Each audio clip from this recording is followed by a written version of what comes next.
Selamat pagi pemirsa, apa kabar Anda hari ini? Senang sekali kami dapat menjumpai Anda dalam berita Papua hari ini. Saya Yuni Rumbaran beserta tim redaksi telah menyiapkan sejumlah berita menarik dan aktual untuk Anda. Berikut 3 berita utama.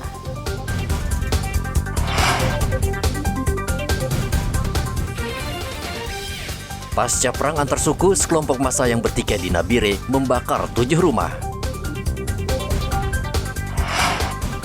Tak terima perubahan nilai dana desa, ratusan warga merusak kantor dinas pemerintahan masyarakat kampung Mambramo Tengah. Korban penipuan pengembangan rumah di Merauke bertambah menjadi 300 orang.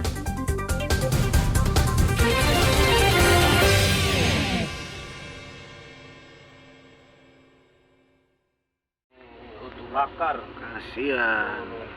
Pertikaian antara suku Me dan suku Dani akibat konflik tapal batas lokasi tanah adat di Kampung Urumusu, Distrik Uapa, Kabupaten Nabire menyebabkan 7 rumah hangus terbakar.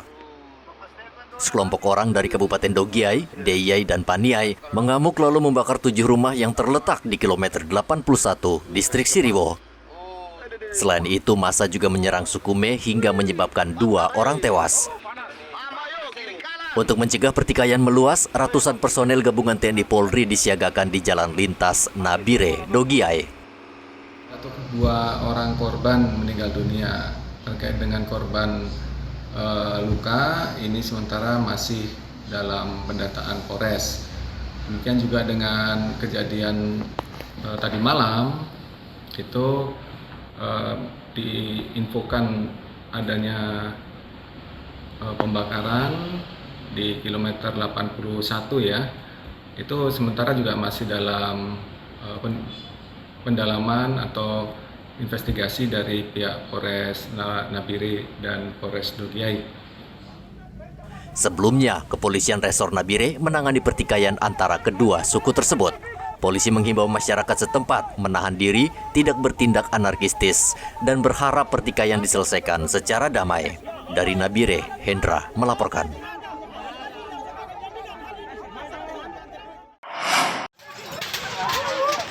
Tidak terima skema pencairan dana desa, ratusan warga dari 5 distrik di Kabupaten Mambramo Tengah, Provinsi Papua Pegunungan, Sabtu lalu merusak kantor dinas pemberdayaan masyarakat dan kampung. Sejumlah aparatur kampung kecewa karena dana desa yang mereka terima tidak sesuai dibanding tahun sebelumnya. Bersama 300 warga mereka merangsek ke kantor DPMK lalu memecahkan kaca kantor termasuk kantor Kominfo yang berada di sebelahnya. Wakapolda Papua, Brigjen Polisi Ramdhani Hidayat mengatakan, DPMK dan pendamping dana desa belum menyosialisasikan kepada masing-masing kepala kampung mengenai perubahan peraturan Menteri Desa atau Permendes. Dana desa ternyata ada suatu aturan memang tidak bisa dibagikan begitu saja seperti yang kemarin-kemarin, tapi ada pembagian ke sub-subnya lagi. Yang jadi masalah, tadi saya tanya kenapa kok bermasalah? Karena belum ada sosialisasi. Ya, ini kan bermasalahnya kan seperti itu. Saya yakin kalau masalah khususnya dana desa atau apapun lah, itu disosialisasikan dulu. Kan nggak mungkin, kita juga mungkin nggak nyalahkan pemerintah setempat, tidak. Mungkin kan kekurangan personil atau komunikasinya yang kurang pas gitu. Amarah massa akhirnya diredam aparat keamanan yang diterjunkan ke lokasi. Polda Papua menghimbau masyarakat tidak mudah terhasut dan bersabar menunggu keputusan pemerintah daerah. Dari Mambramo Tengah, Hendra melaporkan. Dalam waktu tidak lama, polisi akhirnya meringkus Lazarus Zinam, ayah tiri yang tega memperkosa anak yang baru berusia 9 tahun dan duduk di bangku sekolah dasar. Pria berumur 40 tahun yang sehari-hari bekerja sebagai buruh lepas di Pelabuhan Laut Merauke itu tidak berkutik ketika diringkus polisi pada Sabtu lalu. Ia saat ini masih menjalani pemeriksaan di Mapolres Merauke. Sebelumnya, Lazarus membawa korban pergi memancing. Di tempat yang sepi, pelaku memanfaatkan kesempatan dengan menggerayangi tubuh korban. Rupanya perbuatan bejat korban tidak sampai di situ. Keesokan harinya, dalam keadaan mabuk, pelaku nekat memperkosa korban yang saat itu sedang tidur di kamar. Ya, tapi yang jelas korban pada saat itu istirahat.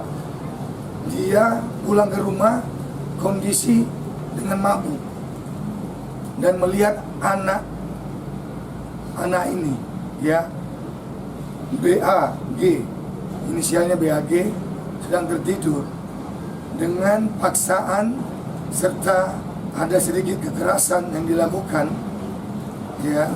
Akhirnya anak ini tidak berdaya.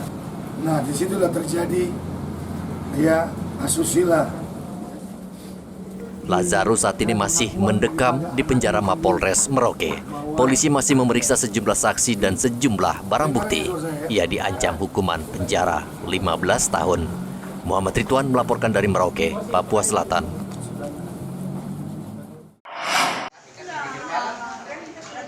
Jumlah korban penipuan pengembang perumahan di Merauke terus bertambah. Polisi mencatat ada sekitar 300 orang yang menderita kerugian hingga total 10 miliar rupiah. Polisi telah menetapkan tersangka berinisial RG yang merupakan Direktur PT Elora Papua Abadi dan seorang komisaris PT Elora Papua Abadi. Mereka merupakan pasangan suami istri dan sejak 6 Juli lalu sudah ditahan di Mapolres Merauke. Dari hasil penyelidikan sementara, modus yang digunakan adalah mengiklankan penjualan rumah di media sosial dengan berbagai iming-iming dan promo untuk menarik pembeli. Para korban menyerahkan uang sejak tahun 2022, namun hingga sekarang mereka belum menempati rumah yang dijanjikan. Polisi sudah beberapa kali memediasi pelaku dan korban terkait dengan proses pengembalian uang, namun hingga saat ini belum ada penyelesaian.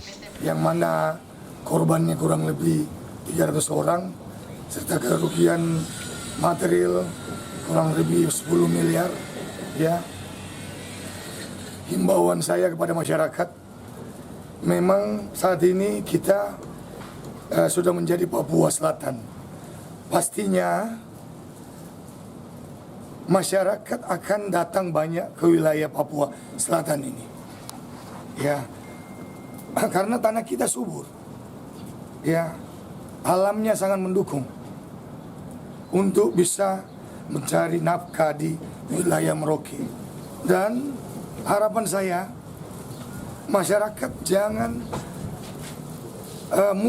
mudah mempercayai ya kaitan dengan adanya perumahan yang murah di Merauke melalui media online. Itu dia. Diiming-imingkan dengan harga murah, dengan bangunan yang bagus. Warga dihimbau tidak mudah mempercayai iklan atau promo yang ditawarkan pengembang perumahan. Saat ini, Merauke tengah tumbuh pesat setelah ditetapkan menjadi ibu kota Provinsi Papua Selatan. Sejumlah pengembang memanfaatkan kesempatan ini untuk melebarkan sayap, namun di antara mereka ada yang justru memanfaatkan situasi dengan menipu korban. Muhammad Ridwan melaporkan dari Merauke, Papua Selatan.